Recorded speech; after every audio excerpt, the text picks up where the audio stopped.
ഈശോ മിശിഹായ്ക്ക് സ്തുതിയായിരിക്കട്ടെ.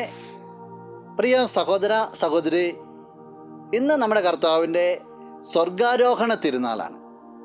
നിനക്ക് തിരുനാളിൻ്റെ മംഗളങ്ങൾ സ്നേഹപൂർവ്വം നേരുന്നു.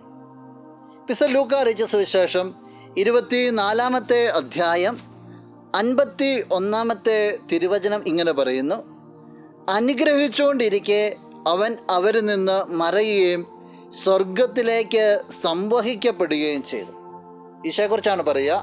ഈശോ തൻ്റെ ശിഷ്യന്മാരെ എല്ലാം കൂട്ടി പിതാവിൻ്റെ പക്കലേക്ക് പോകുന്നതിന് മുമ്പ് അവരെല്ലാം കൂട്ടി ചേർത്ത് നിർത്തിയിട്ട് അവരെല്ലാം അനുഗ്രഹിച്ചുകൊണ്ടിരിക്കുമ്പോൾ അവിടുന്ന് സ്വർഗത്തിലേക്ക് ഉയർത്തപ്പെട്ടു. പിതാവിൻ്റെ സന്നിധിയിലേക്ക് എങ്ങനെ ഈശോ പോയത്? പിതാവ് എന്തൊക്കെ പുത്രനോട് പറഞ്ഞോ അതെല്ലാം പൂർത്തീകരിച്ചിട്ട് വളരെ സന്തോഷത്തോടു കൂടി, ജീവിത ദൗത്യം പൂർത്തീകരിച്ച സന്തോഷത്തോടു കൂടിയാണ് ഈശോ ഈ അനുഗ്രഹം എല്ലാം കൊടുത്തിട്ട് പിതാവിൻ്റെ പക്കലേക്ക് പോവുക. പ്രിയ സഹോദര സഹോദരി, ജീവിതത്തിൽ സന്തോഷത്തോടു കൂടി ദൈവപിതാവിൻ്റെ അടുത്തേക്ക് പോകണമെങ്കിൽ ഒരൊറ്റ കണ്ടീഷനുണ്ട്.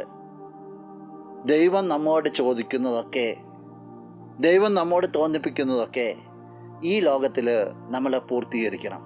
അവിടെ മഹത്വപൂർവ്വം പിതാവിൻ്റെ സന്നിധിയിലേക്ക് പോകാൻ നമുക്ക് സാധിക്കുകയുള്ളൂ. അതിന് നിനക്ക് സാധിക്കട്ടെ. നമുക്ക് പ്രാർത്ഥിക്കാം. കണ്ണുകൾ അടച്ചെന്ന് കരങ്ങൾ കൂപ്പാം. നല്ലവനായ കർത്താവേ, നിന്നെ അങ്ങ് സ്തുതിക്കുന്നു, ആരാധിക്കുന്നു, മഹത്വപ്പെടുത്തുന്നു.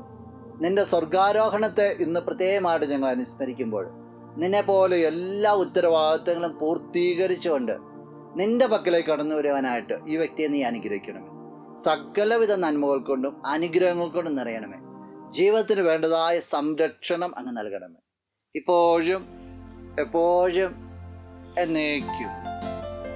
ആമേൻ.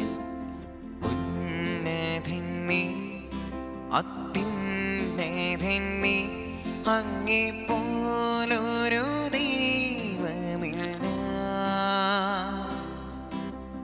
ഉന്നതൻ നീ, അത്യുന്നതൻ നീ, അങ്ങേ പോലൊരു ദൈവമില്ല. അത്ഭുതവാൻ, അതിശയവാൻ, നീ മാത്രമേ ദൈവമേ.